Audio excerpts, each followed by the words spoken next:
ndeko mwana mama yo oyo lula bokolongono ya nzoto yo nde olingi yovandisa nzoto kolongono. Voici un produit naturel, Maxi Bien-être, produit à base de plantes naturelles, restaure dysfonctionnement l'érectile de l'homme et redonne à votre corps l'harmonie et la santé.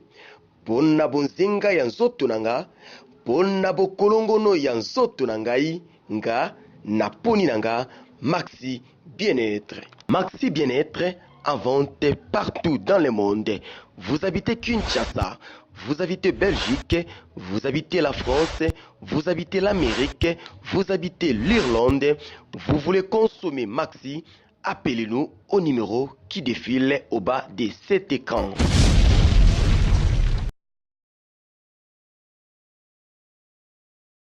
Ndia Congo Millennium mais bozalaki ebele bozalaki kozila ya bino émission Boko Kompe Boyambi émission Boko Kompe Boyambi epesami bongo na ya bino ndeko Bello Belkam le défenseur de tous les animateurs mikolo ba ko benga kangai mwana ya Bokoko kasi mbaleleki tozalaki bongo na Mosakoli Atoli oboyebi motindami ya nkolo nzambe ibapesi révélation mpona kokangola baindo na bokakami ya mangomba nto bokangami na molili molili etungisaki baindo nkolo ayoka kilo sambo ya baindo atindaki prophète Atoli mpo akangola bango tokomaki esika tokomaki mbaleleki kasi bino bayebotelaki biso bomitungisamaki mingi ya koloba ezalaki kasi bomiyokelaki te ngonga ekokaki ndiango nsima ya kosenga bino bosengaki tosepelaki kosongela lisusu lelo na kati ya emato tempelo na ye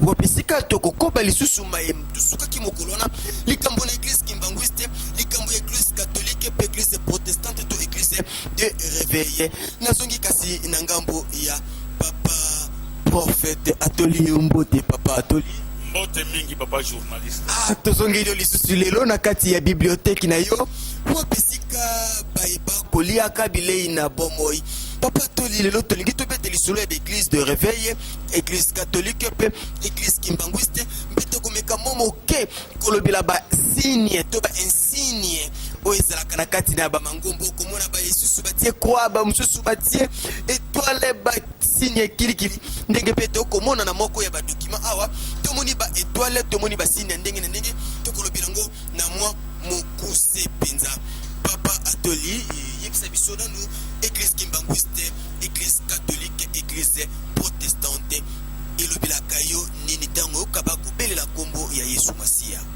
matondo mingi siro teli malamu na kanisi boti kolanda ndenge toti kotanga na livre oyo vraiment mondele mutu akoma jisome tango papa Kimbangu bazosambisa ye moko mondele azali kokoma kasi tango wana papa Diangenda azalaki na 3 ans akwai koyeba makambo penza oyo tata na ye azalaki na yango te kasi na kati ya babuku oyo pamba te bande mususu pe na kati ya province ya Bakongo bayebi pe histoire ya nini papa Kimbangu mission nini ye azalaki na yango moni awa professeur Kipianga azalaki professeur munene akomaki na livre oyo concernant makambo etali papa Kimbangu Simo Kimbangu tangala biso awa bande ko balanda Congo Millennium na tangi maima komami bakomi Simo Kimbangu lançant en 1921 un mouvement religieux et proto-nationaliste qui avait pour but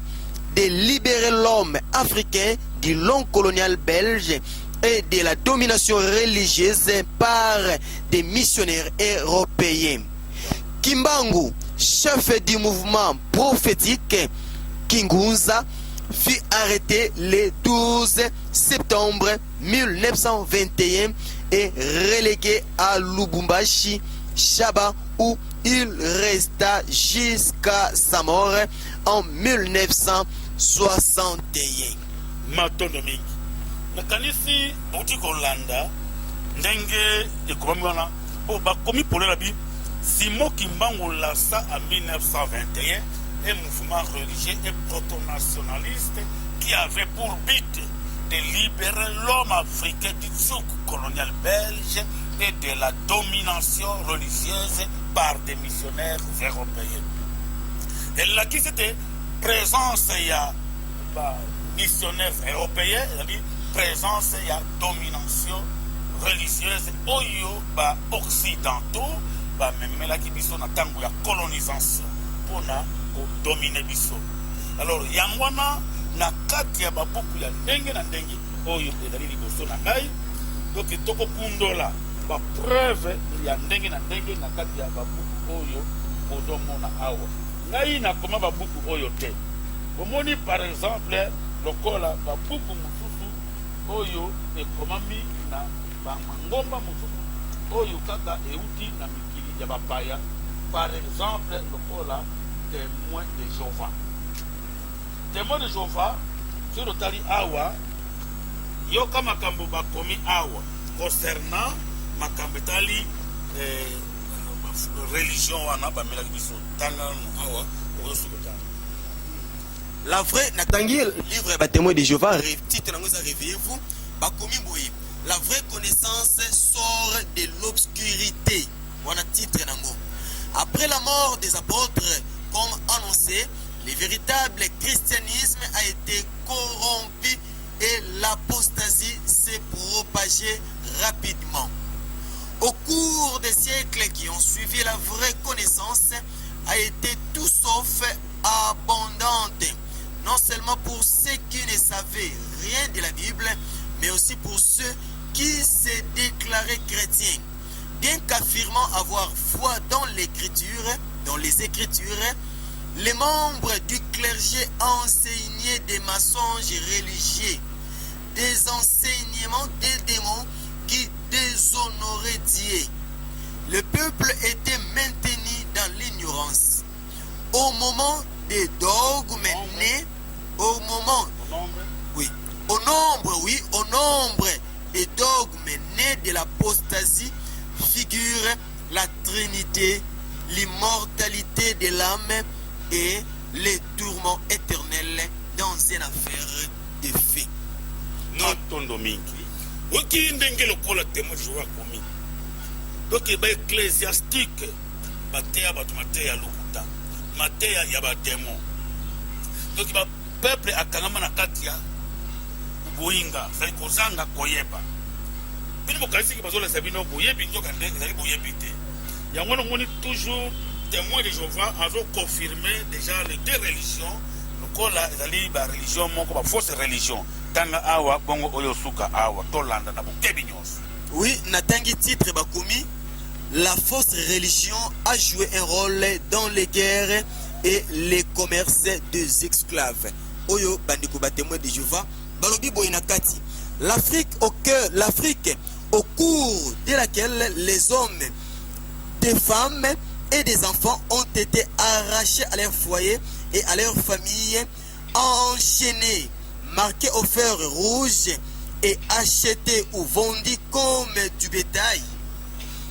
Dans les Dali nationales de Nairobi, Kenya, on lit sous la plume de Bethwell Ogots, d'un point de vue théologique, la chrétienté et l'islam adhèrent tous deux à la croyance en une humanité universelle, et pourtant ces deux religions ont donné naissance à des sociétés pro-esclavagistes pétries de préjugés raciaux. Nous devrions reconnaître que chrétiens et musulmans, Occident et Moyen-Orient, pourtant portent plutôt une même responsabilité dans l'aveuglement moral qui a permis l'avènement de plusieurs siècles d'immenses souffrances pour la population africaine. Papa nakanisi uti koyoka donc témoin de Jéhovah et pointé déjà pour que fausse religion de eyaki pona kwa aveugler biso moralement. Ba komi bien na mukusa lobi nous devions reconnaître que chrétiens et musulmans, Occident et Moyen-Orient portent une même responsabilité dans l'aveuglement moral qui a permis l'avènement de plusieurs siècles d'immenses souffrances pour la population africaine. Donc la guise que tozali bayaki ko aveugler biso moralement. Est-ce que ceux qui balobi que ba aveugler biso moralement est-ce pas toi na to ba ya on peut se mayele? Jamais. Alors esengali to longo na kati aveuglement moral wana. Donc balongwa na l'église chrétienne. Balongwa na l'église chrétienne, balongwa na l'église oyo bayaki o ba importa qui peut ba ko imposer biswango. Na ba sango na ba pasteur ba côté église des noirs. Donc bango nyonso donc to na posa lisusu ya ba religion wana tepo secteur bango nyonso yango ezali awa. Soki otali awa na kati ya livre oyo ezali grimoire. Awa ba komi grimoire et rituel magique. Le livre de conjuration du pape Honorius. Le pape Honorius oyo yende moto azalaki un grand magicien oyo a rassemblé tous les magiciens du monde pour autant moi moke awa. Ok bandeko totangi livre oyo bakomi matali magie motakomaki yango prêtre catholique bakomi boye. Honorius le grand ayant appelé les magiciens de toutes les parties du monde, leur commanda de venir à Rome en sûreté de leur personne, ce qui ne put se faire sans grande difficulté, tant par les chemins dangereux que par la méchanceté des esprits, qui excitaient des pluies et de neige horribles dans les pays. Nonobstant quoi, ils sont arrivés à Rome et se sont rencontrés tous ensemble dans le lit. L'un des Hierosme Adam du duché de Milan, qui demeurait dans une épaisse forêt, fit cette expérience à Rome lui-même, les a composés pour parler aux esprits après les conjurations du livre. Ce qu'il faut dire en faisant ce cercle, Natangi Balobi, j'ai fait le cercle pour tenir en bride et restreindre l'esprit malin au nom du Père et du Fils et du Saint-Esprit, duquel naît la puissance d'entrer dans le cercle et de faire mal à quelqu'un. Wow! Donc, les catholiques, les catholiques, au nom du Père, du Fils et du Saint-Esprit. Quel Père, quel Fils, quel Saint-Esprit? Yango wana Trinité ba memela ki biso ya bondoki ezali ya Nzambe te. Donc secret ezali munene. Yango wana lelo bato bazali ko sakana eloko ba yango magie. Magie ezali eloko mabe. Yango wana omoni awa na kati ya buku oyo yokana no makamba komi po bato munu bamona ka magie lokola eloko moko ko sakana to ande yango ndezo boma biso koleka. Bo banda kaka awa banda kaka banda. Ok bandeko banandi l'œuvre de la magie avant propos. Balobi boy. La magie est un ensemble de techniques permettant de communiquer avec les forces occultes et d'influencer à bien ou en mal sur autrui. Oui, nasuka na koto musuka balobi. Derrière la magie se cachent les démons, les esprits mauvais. Elle est donc une forme de spiritisme. Nous appelons ici spiritisme les contacts directs avec les puissances de ténèbres. Ozomona ke magie yango wana ezali wana pona na contact na ba démons. Deso ba démons ba bombani, yango mona ba magicien, bango bazali ko kosela bato ba malade, bango moko ba bazali ko ya fait des guérisons miracles. Donc bango ba koya susu basali ba invocation na bango. Na ba pasteur, na ba sango ba magicien. Ba magicien, bango na pe ba ko kosela bato ba malade, alors bango moko ba ya susu. Okwe. Oh ye pas bo na ko sambela pona yo donc obika donc basi ba bota te bazo so basé. Ba toka nde bazo ko kosela ba bilima na kaka. Na kaka timwana. Oboti mwana. Mwana mo pe ko saka mwana moko ya mystique kaka. Mbutu ko pe ko ya kaka ko nyoko la na kati kibota. Basi si ba ko sala publicité ba biso ko lingisa ne pasuka fo kende kuna. Nzoka nde nyonso wana Nzambe nde mutu apesaka. Titi ande like na Nzambe. Yango no moni nde kona ngai. O tuti ko tanga. Ba livre oyo ba témoin de Jéhovah ba confirmer témoin de Jéhovah et l'église noire.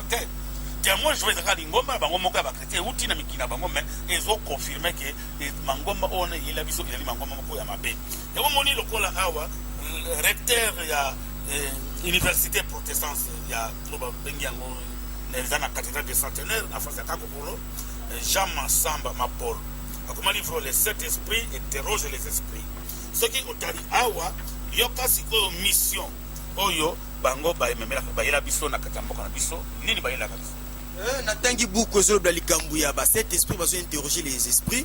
Bakomi Boye, ce qui compte pour ces évangélistes magiciens qui viennent en Afrique avec 2 médailles magiques dans leur veste, c'est obtenir l'emprise sur le peuple négro-africain afin de l'entraîner ensuite dans des voies qui renforcent l'idiotie, la naïveté, l'utopie, l'esclavage et facilite la domination et l'exploitation de l'Afrique. L'exploitation de l'Afrique sur les plans spirituels et matériels. C'est pour cela qu'on les envoie en Afrique. Leurs billets d'avion et leurs frais de séjour sont payés par des organisations secrètes dont l'objectif est de travailler pour aliéner davantage les négro-africains afin de faciliter la domination et l'exploitation de l'Afrique.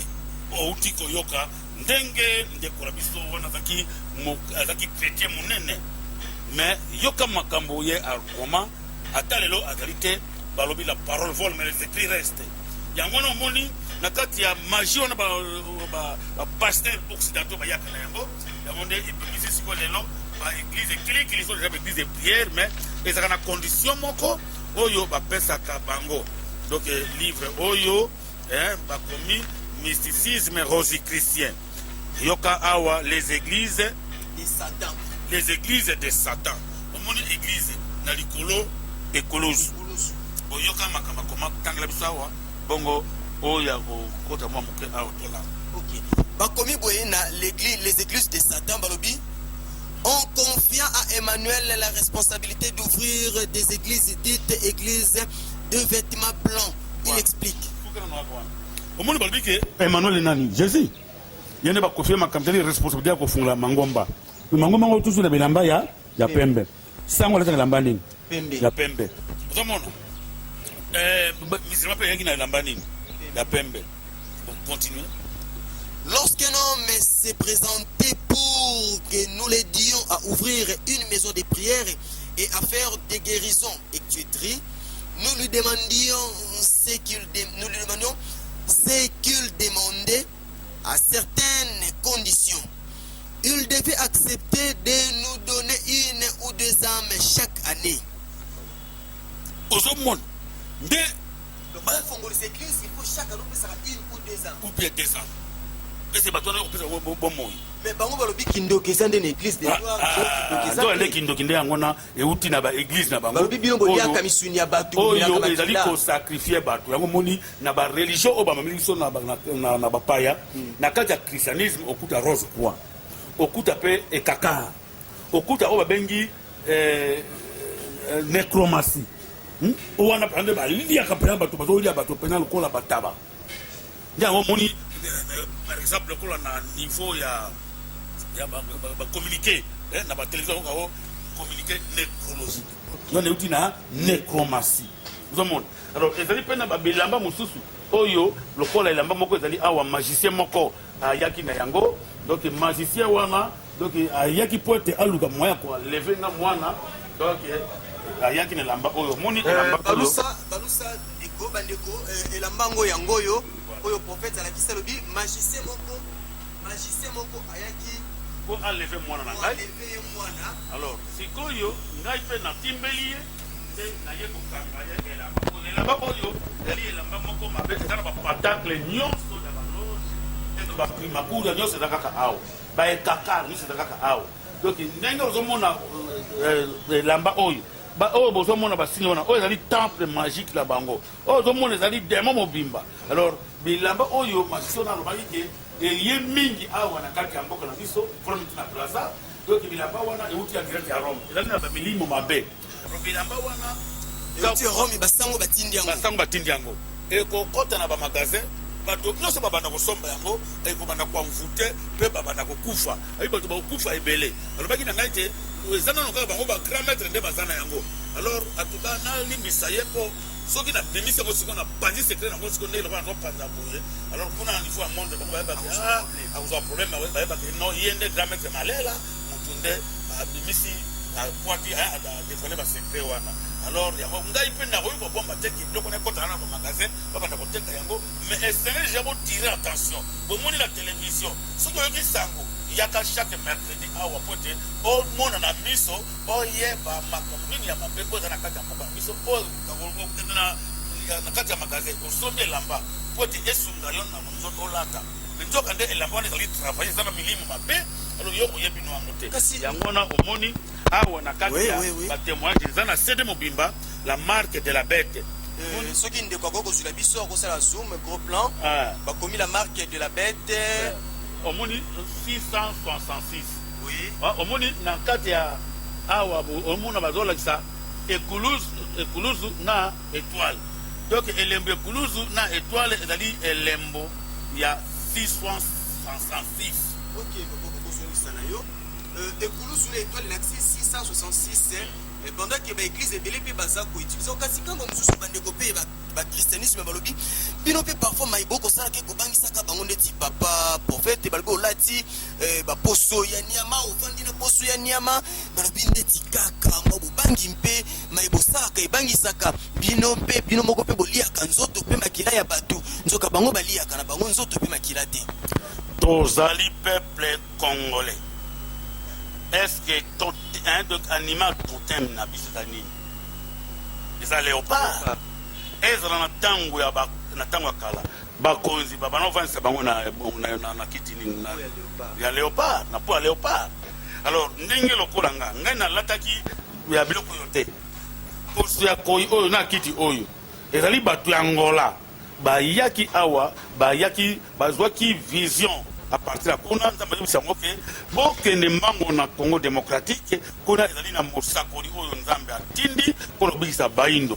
Mais banda koteya 25 ans yango yazo kopisa yango azalaka debout azalaka na kitite et puis ezali ya solo.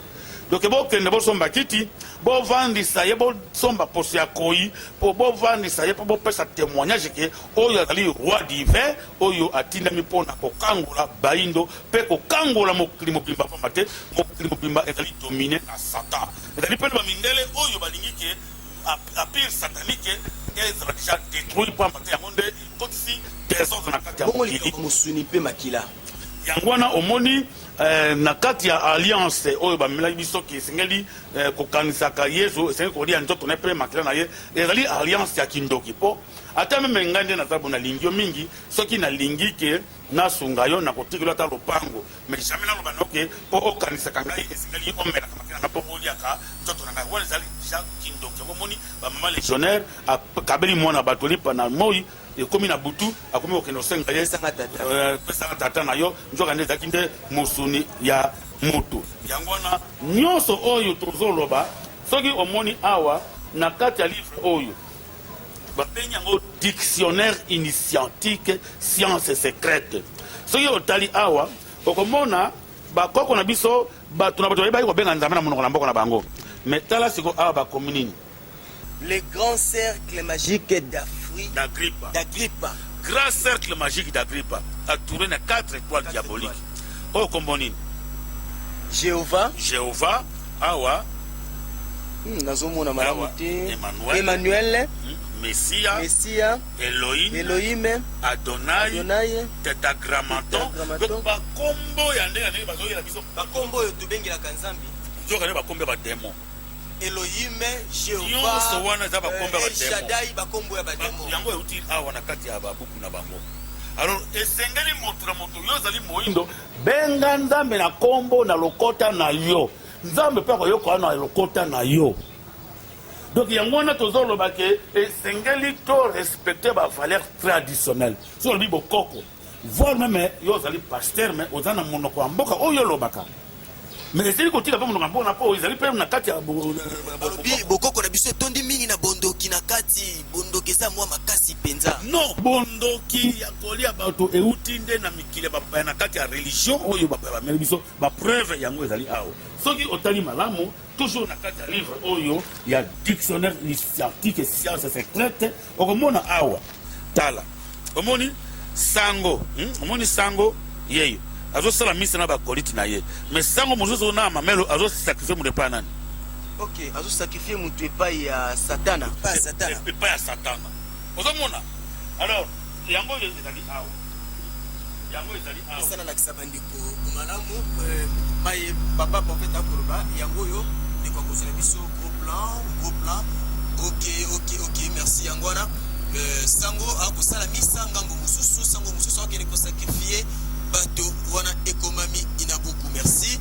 Et la kisi bakomi boye tanga yo moko dans la première partie de cet ouvrage. Dans la première partie de cet ouvrage, nous avons consacré une étude au problème du mal. Nous n'y reviendrons pas ici. Nous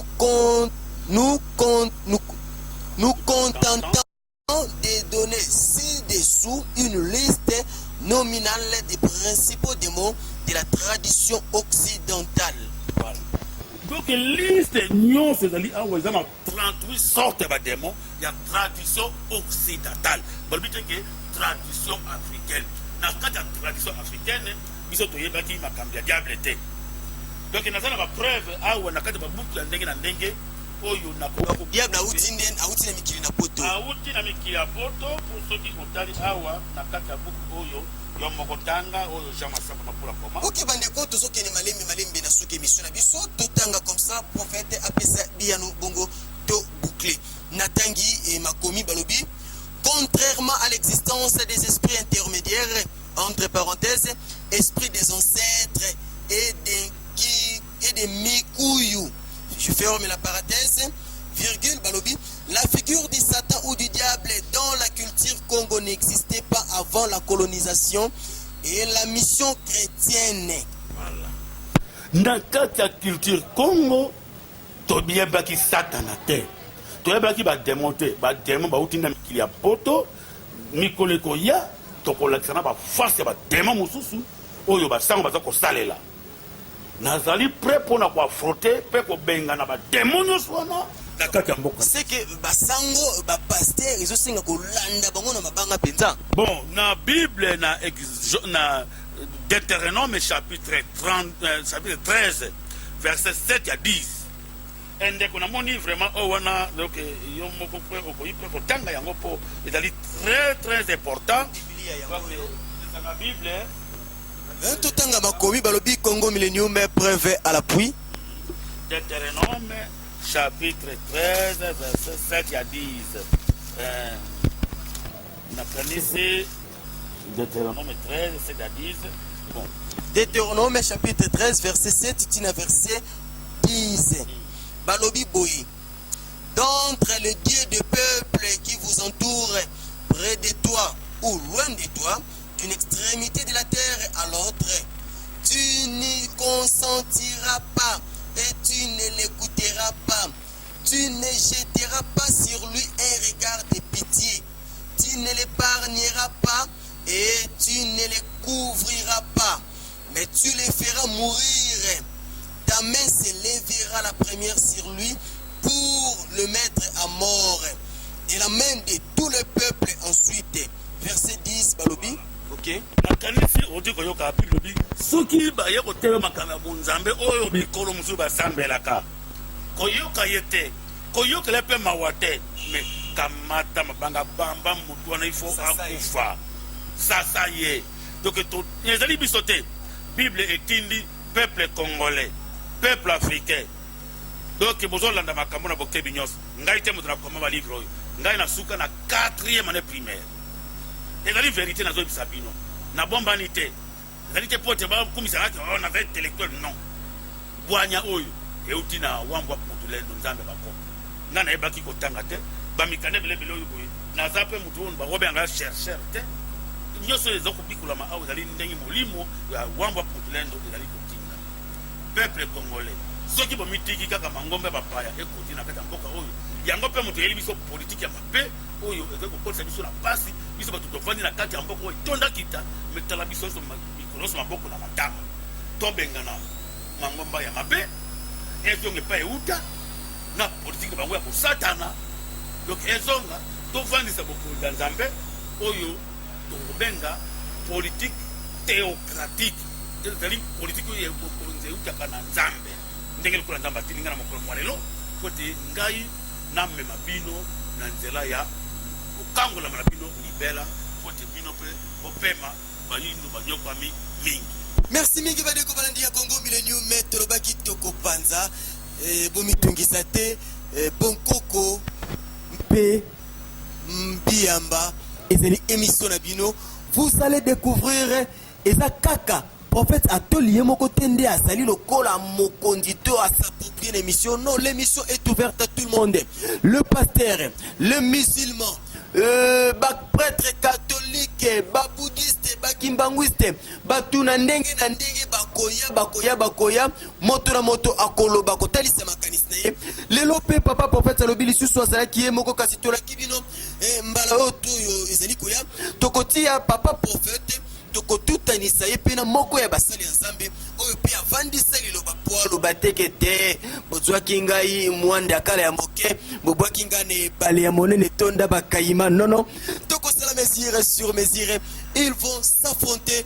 Nous voulons la vérité, rien que la vérité. Merci à vous qui nous avez suivis sur les www.congomillenium.com. Au micro, c'était votre humble serviteur Bello Belkam. Derrière la caméra, c'est toujours l'ingénieur Olivier Divididi.